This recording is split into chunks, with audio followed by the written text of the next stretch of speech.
Coba deh bayangin, rahasia paling pribadi kamu tiba-tiba udah nggak jadi milik kamu lagi.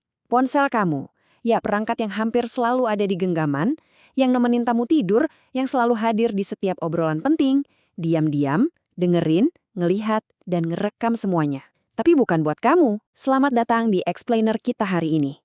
Kita bakal bongkar abis sebuah ancaman digital yang benar-benar nyata, tapi bergeraknya di dalam bayangan. Sebuah realitas di mana peretas bisa nyusup ke ponsel Android kamu dan nyulap perangkat itu jadi mata-mata tak kasat mata tepat di dalam saku kamu sendiri. Pernah nggak sih kamu ngerasa ponsel kamu tuh kayak lagi diawasi? Maksudku kita bawa benda kecil ini kemana-mana kan? Ke kamar tidur, ke ruang rapat, ke momen-momen paling krusial dan intim di hidup kita. Tapi, gimana kalau ternyata kamera atau mikrofonnya itu nyala secara diam-diam? Nggak ada lampu indikator yang nyala, nggak ada suara klik sekecil apapun. Gila kan? Dan ini tuh bukan cuma fiksi ilmiah ala film-film thriller Hollywood. Ini benar-benar lagi terjadi sekarang di dunia nyata, beroperasi dalam keheningan total di perangkat jutaan orang di luar sana. Nah, hari ini kita punya peta jalan untuk membedah anatomi serangan ini. Kita bakal bahas mulai dari ancaman di saku kamu, apa itu sebenarnya virus Trojan, mengenal lebih dalam soal remote access Trojans, lalu kita intip fitur mata-matanya yang jujur aja bikin merinding. Terus, kita juga bakal bandingin Android dengan 888 Red, dan pastinya gimana cara ngelindungin perangkat kamu dari semua ini. Oke, bagian pertama. Ancaman di saku kamu. Ini ibarat kuda Troya versi era modern. Perangkat super canggih di tangan kamu itu emang dirancang buat bikin hidup lebih gampang. Tapi ironisnya nih, arsitektur terbuka dan konektivitas yang terus-terusan nyala itu justru bisa dengan gampang banget berbalik nyerang kamu kalau kamu lengah sedikit aja. Definisinya sendiri sebenarnya lumayan sederhana, tapi mematikan. Kuda Troya atau biasa kita sebut Trojan aja adalah jenis malware yang menyamar sebagai file atau software resmi buat dapetin akses ke sistem komputer. Poin paling krusial di sini adalah penyamarannya. Beda banget sama virus komputer jadul yang ngerusak sistem tuh secara terang-terangan, bikin error di layar, file langsung hilang. Trojan ini ibarat serigala berbulu domba. Dia nggak perlu susah-susah ngejebol sistem keamanan yang rumit. Dia masuk lewat pintu depan sambil senyum, dia mainin psikologi kita, sampai akhirnya kita sendiri yang tanpa sadar ngebukain pintunya lebar-lebar. Lanjut ke bagian kedua, apa sih sebenarnya virus Trojan itu? Sang pencuri tak terlihat. Setelah tahu konsep dasar tipu dayanya, kita perlu tahu nih, siapa aja sih anggota keluarga dari sindikat pencuri digital ini? Jadi, keluarga Trojan ini tuh luas banget dan masing-masing punya keahlian merusaknya sendiri-sendiri. Ada banking Trojans yang diam-diam ngintipin ketikan jari kamu pas masukin PIN M-Banking. Ada rootkit Trojans yang galinya tuh dalam banget, sembunyi di inti sistem operasi sampai antivirus biasa kelabakan nyarinya. Terus ada DDoS Attack Trojan atau botnet yang bisa nyulap ponsel kamu jadi zombie, dikendaliin bareng ribuan ponsel lain buat numbangin server raksasa. Ada juga backdoor Trojans yang sengaja bikin jalan rahasia buat peretas. Dan ini dia bintang tamu kita yang bakal kita bahas abis-abisan hari ini, Remote Access Trojans atau biasa disingkat RAT. Disinilah privasi kamu benar-benar dihancurkan sampai tak bersisa. Bagian ketiga, mari kita kenalan sama Remote Access Trojans, sang pembajak dari jarak jauh. Di titik ini, penelusuran kita bakal jadi makin gelap.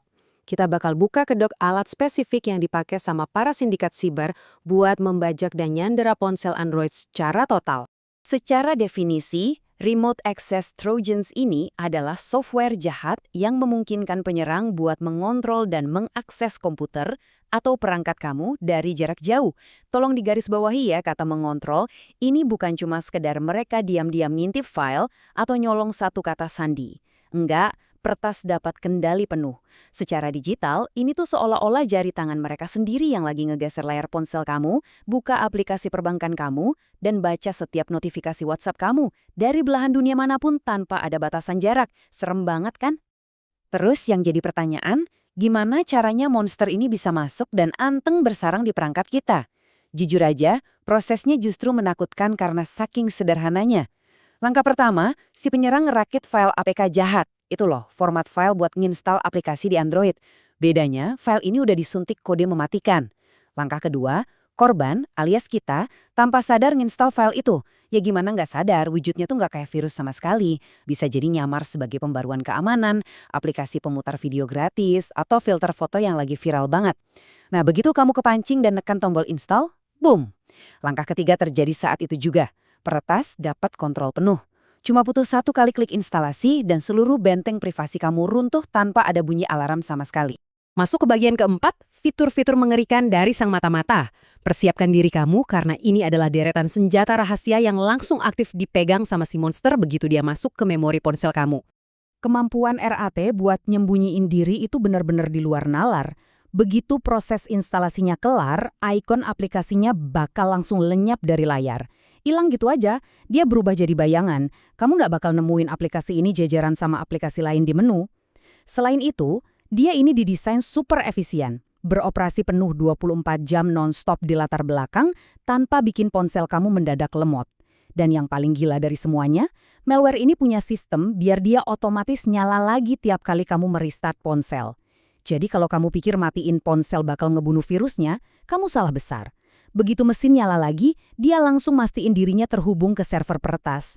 Dan dari balik persembunyiannya itu, dia mulai ngejalanin aksi spionase secara sistematis. RAT bisa nyalain mikrofon buat ngerekam obrolan kamu. Atau bahkan ngerekam video secara diam-diam. Dia bisa ngejepret kondisi ruangan pakai kamera depan atau belakang tanpa ngeluarin suara cekrek sedikit pun. Dia nyedot semua riwayat telepon, ngebaca isi SMS, dan dia tahu persis di koordinat GPS mana kamu lagi berdiri. Gak cuman itu, dia juga nyuri detail visi kartu SIM kamu, nyatet alamat IP internet, sampai alamat MAC yang ibaratnya tuh sidik jari fisik perangkat kamu di jaringan. Jadi peretas ini gak cuma nyolong data yang udah ada. Mereka benar-benar merekam hidup kamu secara real time. Ini udah level spionase militer yang diluncurkan murni dari dalam saku kamu. Nah, di bagian kelima ini, kita bahas perbandingan Androrat lawan 888 RAT. Evolusi alat peretas. Kita bakal bedah lebih jauh toolkit sungguhan yang terus berevolusi dan aktif dipakai di dunia bawah tanah siber saat ini. Dulu banget pas awal-awal munculnya ancaman siber seluler, kita kenal yang namanya Androrat. Alat klasik ini secara eksklusif nargetin Android doang. Dan buat bikin jebakannya, si peretas tuh harus ngetik baris-baris perintah manual di layar hitam command prompt yang ribet. Harus punya skill teknis khusus lah buat ngejalaninnya. Tapi, ancaman ini nolak buat diam. Dia berevolusi dan ngelahirin monster baru bernama 888 RAT. Alat modern ini ambisius banget. Nggak cuma Android, dia juga bisa nembus Windows dan Linux sekaligus. Dan tahu nggak apa yang bikin alat ini jadi mimpi buruk? 888 RAT itu punya graphical user interface alias tampilan visual yang mulus. Makanya tuh sekarang segampang kita buka aplikasi kalkulator. Jadi seseorang nggak butuh jago pemrograman lagi buat nyebarin teror yang masif ini. Oke, tibalah kita di bagian keenam. Dan yang paling penting, gimana cara melindungi perangkat kamu? Kita udah ngupas tuntas sisi gelap dari realitas peretasan digital ini. Sekarang, tarik nafas dulu sebentar. Waktunya kita beralih dari fase teror ke taktik pertahanan. Kamu bukan sekedar target tak berdaya. Fakta pahitnya emang nggak bisa dibantah. RAT ngasih penyerang kendali penuh tanpa batas atas sistem yang udah terinfeksi. Kita sama sekali nggak boleh lengah meremehkan seberapa fatal ancaman ini. Ini serius, mengintai dalam diam, dan bisa langsung ngancurin privasi kamu seketika. Tapi ingat ini baik-baik, menyadari dan paham gimana cara kerja mereka yang sesungguhnya adalah langkah pertama sekaligus fondasi terkuat yang kamu butuhkan buat memenangkan pertempuran privasi ini. Terus perisai nyata kayak gimana ya yang bisa kita bangun? Pertama, terapin disiplin komputasi yang aman, ketat, dan tanpa kompromi. Aturan emasnya, jangan pernah sekalipun ngunduh file APK dari grup chat atau situs di luar toko aplikasi resmi yang terverifikasi. Titik, jangan iseng. Kedua, persenjatai ponsel kamu dengan perangkat lunak antivirus terpercaya. Antivirus ini tugasnya buat nge-scan dan ngeblok file aneh sebelum dia sempat ngilangin icon dan berubah jadi bayangan. Terakhir, percayalah pada insting dan kebiasaan ponsel kamu. Kalau ponsel tiba-tiba kerasa panas banget padahal lagi didiemin, baterai mendadak terkuras habis dengan cepat karena ternyata mikrofonnya nyala diam-diam, atau kuota data melonjak tak wajar, nah itu lampu merah yang berkedip. Segera matikan koneksi internet dan cari bantuan profesional buat ngebersihin sistem. Kita udah nelusuri lumayan panjang ya soal gimana musuh tak kasat mata ini beroperasi, gimana dia ngintai kehidupan kamu dalam senyap, dan taktik nyata apa yang bisa kamu bangun buat ngehentiin itu semua. Tapi ketahuilah satu hal, di lanskap dunia digital yang kita tinggali sekarang ini, keamanan mutlak terkadang cuma sebuah ilusi yang menenangkan. Jadi, untuk menutup explainer kita hari ini, aku mau ninggalin satu pertanyaan sederhana buat kamu renungin. Sudahkah kamu memeriksa ponsel kamu hari ini?